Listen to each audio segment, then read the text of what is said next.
కాంగ్రెస్ ప్రభుత్వం ఉన్నప్పుడే తమ్మిడిహట్టికి ఒప్పందం అయిపోయిందట.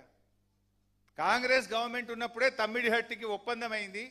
మేము 6,157 కోట్ల రూపాయలు ఖర్చు పెట్టినాము అని చెప్పి నిన్న రేవంత్ రెడ్డి గారు సెలవిస్తారు. నేను స్ట్రైట్గా అడుగుతున్నా, 2007లో జీవో ఇచ్చిండ్రు, 2014 దాకా కాంగ్రెస్ ప్రభుత్వమే ఉంది.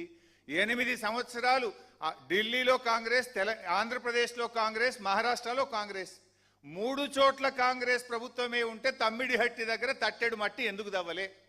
తమ్మిడిహట్టికి మహారాష్ట్ర నుంచి అనుమతులు వచ్చుంటే మీరు ఎందుకు తమ్మిడిహట్టి బ్యారేజ్ 8 సంవత్సరాల్లో కట్టలేదు? సిడబ్ల్యూసి అనుమతులు ఎందుకు తేలేదు? అంటే నువ్వు అన్ని ఫాల్తు మాటలు, అబద్ధాలు మాట్లాడుతున్నావు. తమ్మిడిహట్టికి మహారాష్ట్ర నుంచి అనుమతి మీరు తేలేదు. ఆనాడు ఆ రోజు ఈ ఉత్తమ్ కుమార్ రెడ్డి కూడా మంత్రిగా ఉన్నాడు. ఆ క్యాబినెట్లో ఈయన కూడా మంత్రే. ఈ నీళ్ల మంత్రికి ఆనాడు సోయి లేదు. సోయి ఉండుంటే, తెలంగాణ సోయి ఉండుంటే, తెలంగాణ మీద ప్రేమ ఉండుంటే ఆ రోజే అనుమతులు వచ్చేది. 8 ఏళ్ల కాంగ్రెస్ పాలనలో మహారాష్ట్రలో, ఇక్కడ ఢిల్లీలో కాంగ్రెసే ఉన్నప్పుడు ఎంత ఈజీగా అనుమతులు తేవచ్చు? Why you are failed? రాని అనుమతులు వచ్చినాయి అని చెప్పి రేవంత్ రెడ్డి మాట్లాడుతాడు. మరి అనుమతులు వచ్చి ఉంటే ఎందుకు గట్లే 8 ఏళ్ళు తమ్మిడిహట్టి? ఎందుకు ఒక తట్టెడు మట్టి కూడా తీయలేదు అక్కడ? నేను స్ట్రైట్గా అడుగుతా ఉన్నా. ఇవాళ ఇంకా రేవంత్ రెడ్డి గారు మాట్లాడతారు, మేము 6,000 కోట్ల రూపాయలు ఖర్చు పెట్టినాం. సిగ్గుండాలి మాట్లాడనీకి. మీరు ఖర్చు పెట్టలే, బొక్కిర్రు పందికొక్కులొక్క బొక్కిర్రు మీరు. I'm on record. 2,328 కోట్లు పనులు చేయకుండా సర్వే మొబిలైజేషన్ అడ్వాన్స్ పేరు మీద మీరు పైసలు దొబ్బినరు, పంచుకొని తిన్నారు. 2,328 crores without doing a piece of work. Survey and mobilisation advance పేరు మీద బిల్లులు ఎత్తినరు, పంచుకొని తిన్నారు. మీరు 6,000 కోట్ల పని చేయలే. అందులో సగం పైసలు ఉత్తగానే పని చేయకుండా మొబిలైజేషన్ అడ్వాన్స్ అని, సర్వే అని బిల్లులు ఎత్తినరు. నువ్వు చెప్పిన 6,000లో సగం పైసలు గవ్వే. అంటే మీరు కమిషన్లు, మొబిలైజేషన్ అడ్వాన్స్లు, కాంట్రాక్ట్లు మీకు అలవాటు. బీఆర్ఎస్ వచ్చినాక మొబిలైజేషన్ అడ్వాన్స్ సిస్టమే రద్దు చేసినాం, ఈపీసీ సిస్టమే రద్దు చేసినాం. ఈపీసీ పేరు మీద అడ్డగోలు దోపిడిని ఆనాడు కేసీఆర్ గారి ప్రభుత్వం రద్దు చేసింది. ఇది వాస్తవం. నువ్వు మాట్లాడుతావు మేము ఆ రోజు కమిషన్ల కోసమో దీనికోసమో మేమేదో ప్రాజెక్టు మార్చినాము అని మాట్లాడుతున్నావు. మీలాగా మేము ఎప్పుడు చేయలే. మా నిజాయితీ ఇది chronological order of BRS effort. ఏం చేసినాం ఇది చూపి బాబు. ఇందులో ఎంత కష్టపడ్డామంటే బీఆర్ఎస్ ప్రభుత్వం వచ్చిన 2 జూన్ 2014 నాడు బీఆర్ఎస్ ప్రభుత్వం వచ్చింది. ఆనాడు కేసీఆర్ గారు నీటిపారుదల శాఖ మంత్రిగా నాకు అవకాశం ఇచ్చిండ్రు. నెక్స్ట్ మంత్ జూలై 23వ తారీఖు నాడు నేను మహారాష్ట్రకి వెళ్ళి అక్కడ ఆనాటి నీటిపారుదల శాఖ మంత్రి, అక్కడ కాంగ్రెస్ ప్రభుత్వమే ఉంది, ఆనాటి కాంగ్రెస్ మంత్రి పేరు ఫస్ట్ పెట్టు బాబు, హసన్ ముషరాఫ్ గారు. హసన్ ముషరాఫ్ అని ఆనాటి కాంగ్రెస్ ప్రభుత్వంలో మహారాష్ట్రలో నీటిపారుదల మంత్రి దగ్గరికి వితిన్ ఏ మంత్, మాది 2 జూన్ నాడు గవర్నమెంట్ ఏర్పడితే జూలై లోపల అపాయింట్మెంట్ తీసుకున్నా పోయినా. బాబు మీతో కొట్లాటొద్దు, నన్ను మా ముఖ్యమంత్రి గారు పంపిస్తే నేను వచ్చినా, మేము తమ్మిడిహట్టి దగ్గర బ్యారేజ్ కట్టుకుంటాము అంటే ఆయన నవ్వి ఒక మాట అన్నాడు, 7 సంవత్సరాల నుంచి మా కాంగ్రెస్ ముఖ్యమంత్రులు ఉంటేనే మేము అనుమతి ఇవ్వలేదు, ఎట్టి పరిస్థితుల్లో తమ్మిడిహట్టి దగ్గర 152 మీటర్లకు అనుమతి ఇవ్వము అన్నాడు. బతిమలాడినాం, రిక్వెస్ట్ చేసినాం, మన బాధ చెప్పినాం, మన రైతు ఆత్మహత్యల గురించి చెప్పినాం, తల్లడిల్లినాం, తనలాడినాం. చివరికి ఆయన ఒక మాట అన్నాడు, 6 నెలలు అయితే మాకు ఎలక్షన్ ఉంది, 5 ఏళ్ళకెళ్ళి మీ కాంగ్రెస్ గవర్నమెంట్ అడుగుతూనే మేము ఇయ్యలేదు, ఇప్పుడు ఎలక్షన్ల ముంగటి ఇస్తే మేము ఆగమవుతాం, మా రాష్ట్రంలో ఉద్యమాలు జరుగుతున్నాయి, మేము ఇచ్చే ప్రశ్నే లేదు, ఎలక్షన్ అయినాక రాపోని గప్పుడు ఏదంటే మళ్ళీ మాట్లాడదాం, ఎలక్షన్ అయ్యేదాకా ఇటాంకలు రాకు అన్నాడు.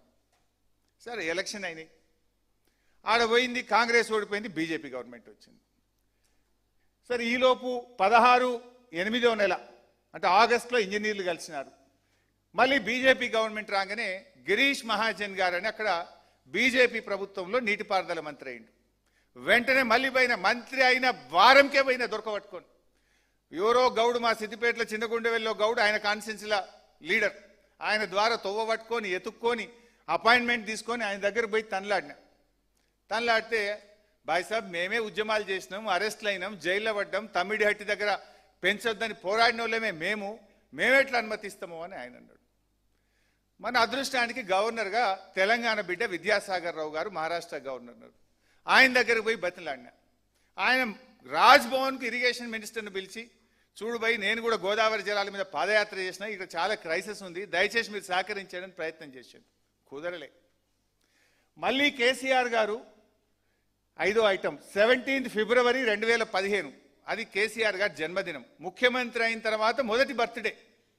ఆయన బర్త్డే ముఖ్యం కాదు, తెలంగాణకు గోదావరి జలాలు ముఖ్యమని కేసీఆర్ గారు స్వయంగా మహారాష్ట్రకు వచ్చి అక్కడ ముఖ్యమంత్రి గారిని, నీటిపారుదల మంత్రిని ఆయన కలిసి బతిలాడిండు. మాకు ఎట్లన్నా తమ్మిడిహట్టి దగ్గర అనుమతి ఇవ్వండి, మేము కట్టుకుంటాము అని 17 ఫిబ్రవరి 2015 నాడు కేసీఆర్ గారు వచ్చి కూడా రిక్వెస్ట్ చేసిండ్రు. ఆయన దేవేంద్ర ఫడ్నవీస్ గారు అందరూ మేము పోరాటాలు చేసినాం, నాది విదర్భ ప్రాంతం, మా చిన్నమ్మ ఒక ఆమె ఎవరు ఎమ్మెల్సీ ఉంది, ఆమె అరెస్ట్ అయింది, మీరు ఆమెను పోయి బతిలాడంటే ఆమె ఇంటికి పోయి బతిలాను నేను, ఆ ఎమ్మెల్సీ గారింటికి. నో ససేమిరా అన్నారు. అన్ని ప్రయత్నాలు చేసినాం, అయినా కూడా వాళ్ళు ఒప్పుకోలేదు.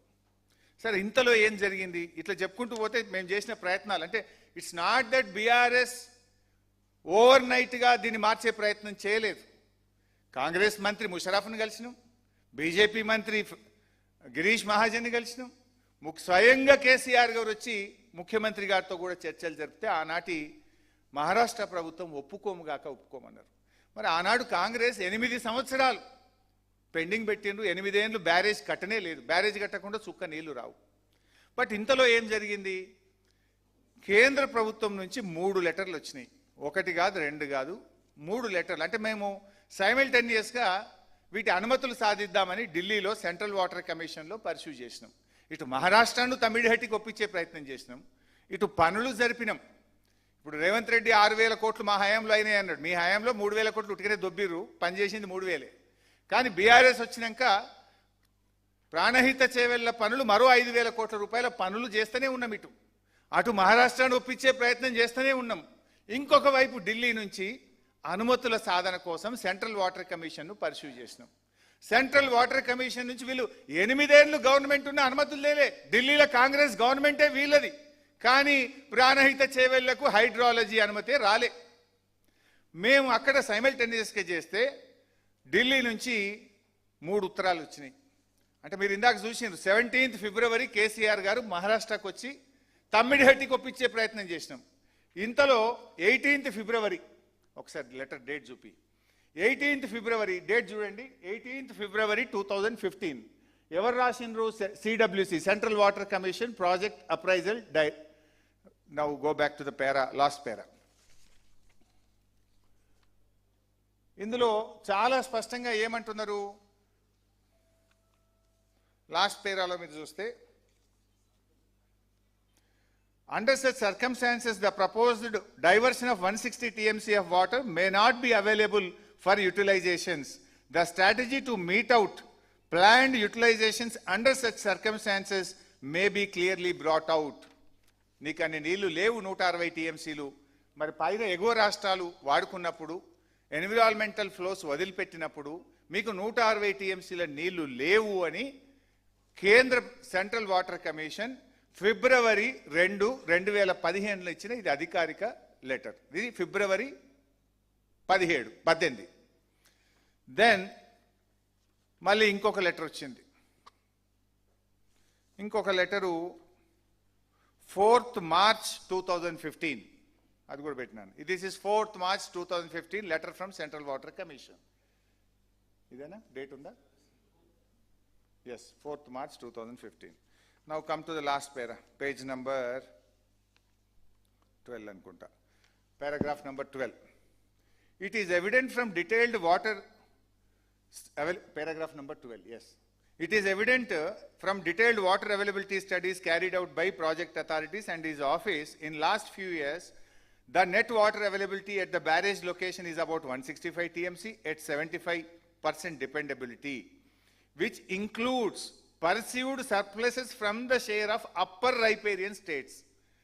Assuming the utilization of upper riparian states to 75% availability of 63 TMC. అంటే 165 ఉన్నాయి కానీ ఎగువ రాష్ట్రాలకు చెందిన 63 టీఎంసీలు వాళ్ళు కట్టుకోకపోవడం వల్ల ఇప్పుడు కిందికి వస్తున్నాయి. ఆ 63 వాళ్ళు కట్టుకున్నప్పుడు నీకు 165 రావు, నీకు ఉండేది 102 మాత్రమే అని స్పష్టంగా సెంట్రల్ వాటర్ కమిషన్ చెప్పింది. చెప్తూ పైకి వన్ బాబు బేసిన్ వైజ్ కూడా చెప్పింది. G7, G8, G9లో ఎగువ రాష్ట్రాల ఎంతెంత ఉంది, వాళ్ళు ఇప్పుడు ఎట్లా కిందికి వస్తున్నాయి అన్నారు. నెక్స్ట్ పారాగ్రాఫ్ చెప్తూ లాస్ట్కి ఏమన్నారు, as such the availability of surpluses from upper riparian states as estimated at barrage site may not be reliably available in future. May not be reliably available in future. The projects are advised to review the quantum of divertible flows from Pranahita barrage site considering the overall availability at the location, requirement of environment flows, capacity of pumping, storage of barrage, en route and command areas. నీళ్ళని లేవు, మీరు ప్రత్యామ్నాయం చూసుకోండి అని ఇది రెండవ letter. Then third letter, ఒకటి కాదు మూడో లెటర్ వచ్చింది. ఇది ఉమాభారతి గారు రాశారు. ఉమాభారతి గారిని మనం రిక్వెస్ట్ చేస్తే వారు కూడా రాసినటువంటి లెటర్. ఈ డేటు 13th March 2025, అన్ని మూడు దగ్గరనే వచ్చినాయి. 13th March 2025 ఇది ఉమాభారతి గారు రాసిన లెటర్. వారు ఏం రాసినరు చూడన్నాను కానీ ఫాస్ట్. పేజ్ 3, ఇది అసెంబ్లీలో కూడా రేవంత్ రెడ్డి పేజ్ 1 చదివిండు. నేను వెంటనే మూడో పేజ్ దిగవని నేనన్నా. మూడో పేజీలో ఏమన్నది ఉమాభారతి గారు, this is the letter.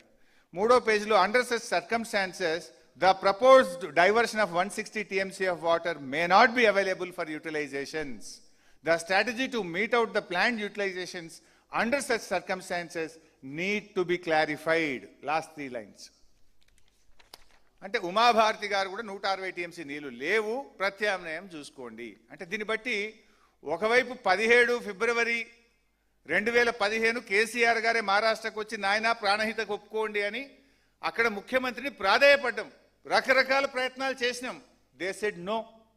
But కరెక్ట్గా నెక్స్ట్ డే 18th ఫిబ్రవరి నీళ్లు లేవు చూసుకోండి అని ఒక లెటర్ వచ్చింది. దెన్ 4th March 2015 నీళ్లు లేవు చూసుకోండి అని ఒక లెటర్ వచ్చింది. దెన్ 13 March ఉమాభారతి గారు కేంద్ర జలవనరుల శాఖ మంత్రి నీళ్లు లేవు ప్రత్యామ్నాయం చూసుకోండి అన్నారు. ఒకవైపు మహారాష్ట్ర ఒప్పుకుంటుండ్రు, ఒకవైపు ఒకటి కాదు 3 ఉత్తరాలు నీళ్ళే లేవు ప్రత్యామ్నాయం చూసుకోండి అన్నారు. అంటే మేము మీలాగా 8 ఏళ్ళు వేస్ట్ చేయాలా? ఇంకొక వైపు పృథ్వీరాజ్ చౌహాన్ ఉత్తరం రాసిండు. ఇవాళ రేవంత్ రెడ్డి ఏమంటుండు, మేము అనుమతి తెచ్చినాము అంటుండు. మీ ముఖం అనుమతి తెచ్చినావు. పృథ్వీరాజ్ చౌహాన్ లెటర్ చూపి ఒకసారి. మహారాష్ట్ర ముఖ్యమంత్రి అప్పటి మన ముఖ్యమంత్రి కిరణ్ కుమార్ రెడ్డికి రాసిన లేఖ ఇది. ఈ లేఖలో ఏం రాసిండు, 15 అక్టోబర్ 2015, 13. మరి నువ్వు అనుమతులే తెచ్చి ఉంటే ఈ ఉత్తరం ఎందుకు వచ్చింది మహారాష్ట్ర ముఖ్యమంత్రి నుంచి? ఏమన్నాడు మహారాష్ట్ర